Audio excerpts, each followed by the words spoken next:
Hey guys, last week I kind of introduced the idea of boundaries for you community-based therapists and it being one of the biggest parts of treatment while you're being a community-based therapist.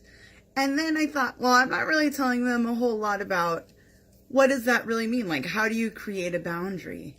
In grad school, we learn a lot of things and then get thrown into community-based mental health. And there's expectations put on us where we don't feel ready or able to enforce a solid boundary in the therapeutic relationship. So a lot of ways that private practice therapists set boundaries initially is through payment, is through, if you show up this late, then there's no session. How many times you cancel, like you could set up all kinds of different boundaries, which is a lot easier in private practice because you have people who they've searched you out. They're looking for help. They're looking to get better. And in the community realm, a lot of times you're getting referrals through a child's school. You're getting referrals because they have an open DCFS case. You're getting referrals because they have a voluntary court case right now, right? A voluntary case that hasn't gone to court yet.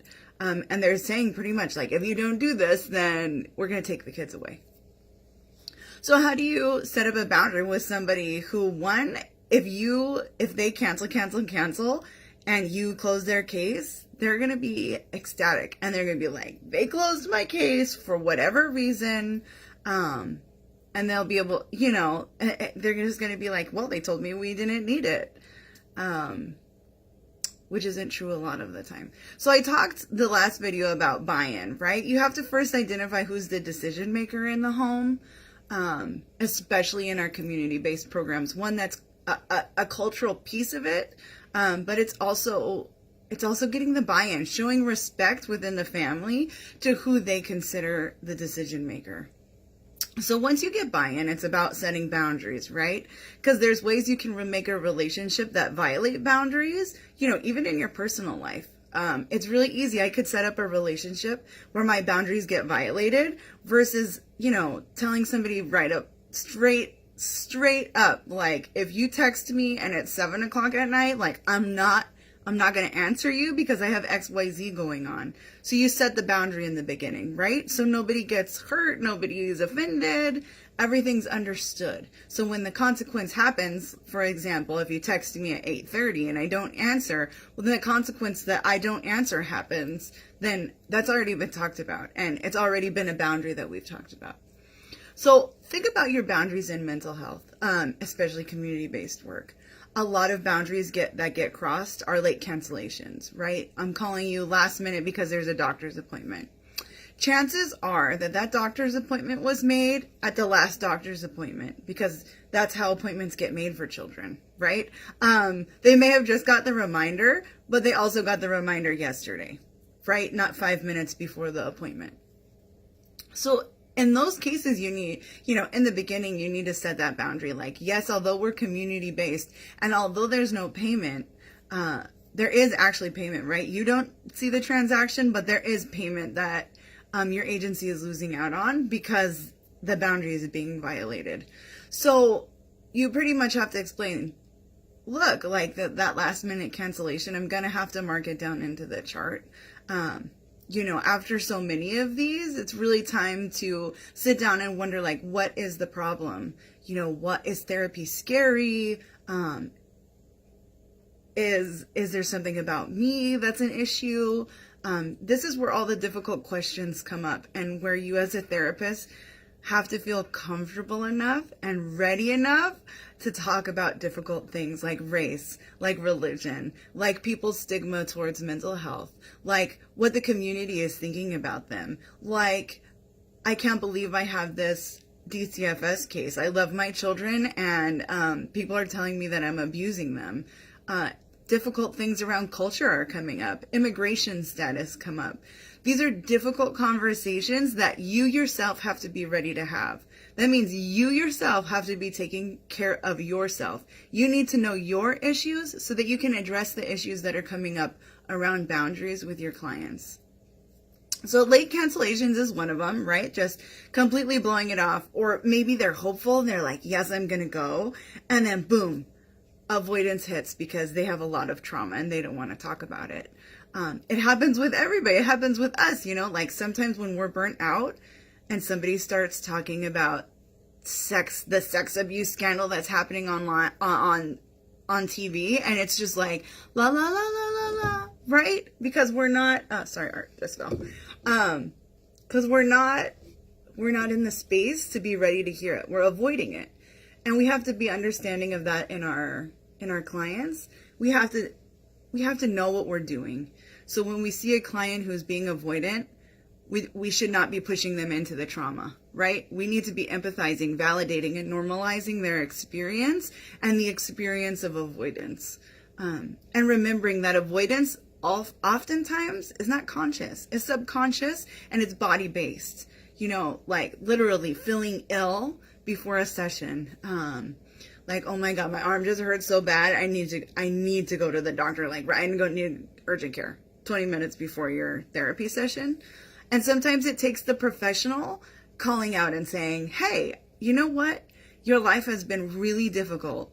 And I totally get not wanting to talk about it. And here in this space, we don't have to talk about it. Everything's at your pace. There's a lot of things that you as a therapist can do.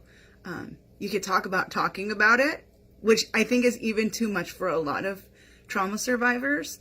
A lot of it is talking about what's going on in their current life and relating it back to maybe their history, the rough relationships. Wow, you guys got in an argument again because of the dishes and it got way bigger than it should have. I wonder where that's coming from. Maybe you're feeling not heard because you're asking somebody to do something and they're not doing it, and it throws you back into being a kid and being a kid who's trying to say something, who's trying to get a need met, and they're being met with nothing, with apathy, with somebody who doesn't care. So everything that a client talks about and brings up and presents, one is trauma related, right? So being trauma informed is number one. And two is a symptom of what's going on. So avoidance, late cancellations, calling you at crazy hours of the night, which we're going to talk about.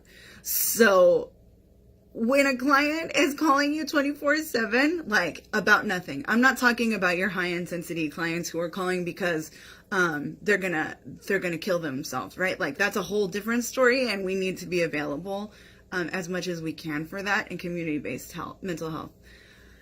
I'm talking about the people who are calling you at 10 o'clock at night because somebody's throwing a tantrum, right? Like a parent's calling you because little Joe is ripping up the house, right?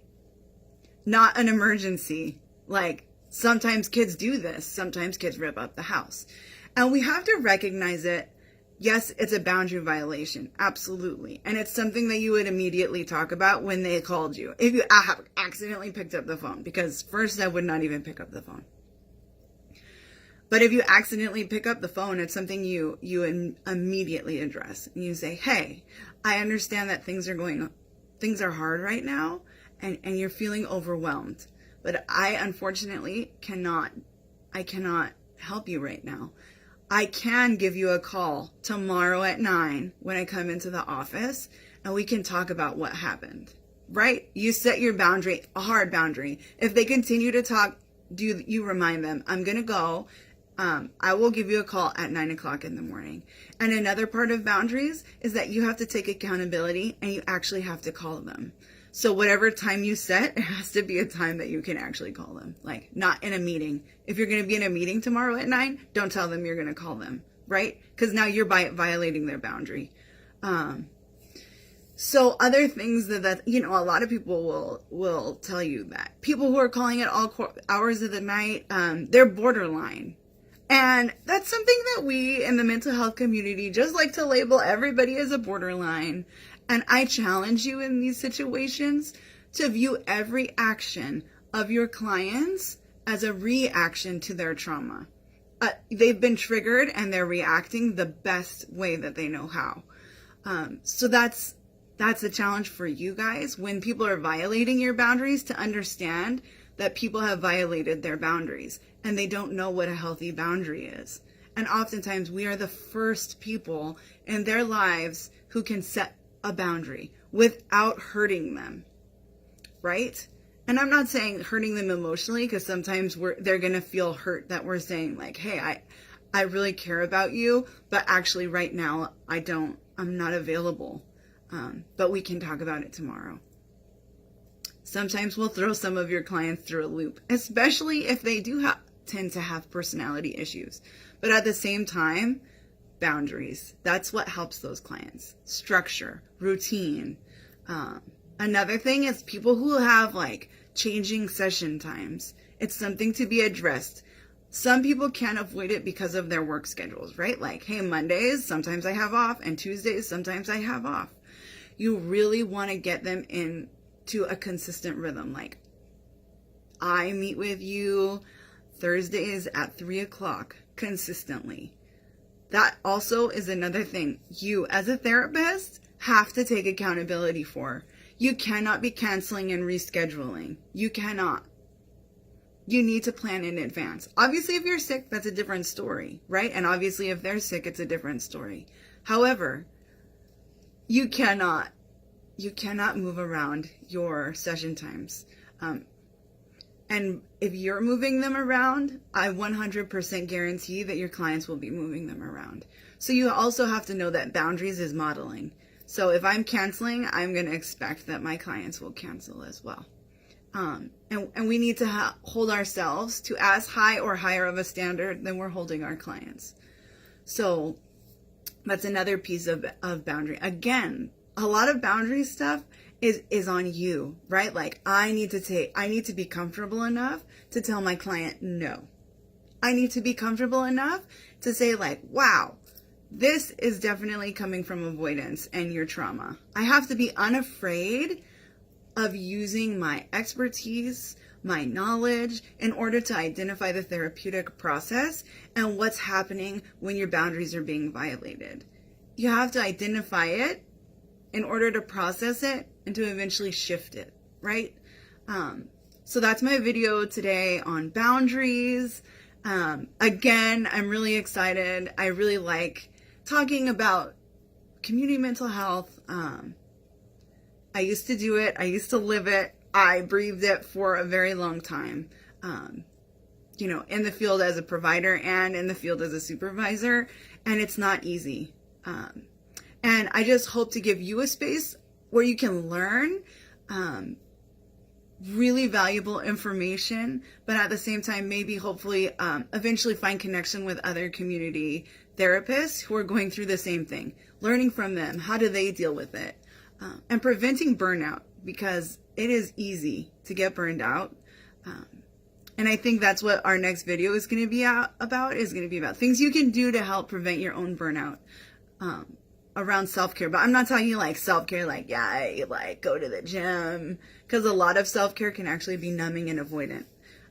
But talking about real, genuine self-care that's going to keep you emotionally healthy. So look forward to that, maybe next week sometime. And I hope you enjoyed the video. Thanks. Bye.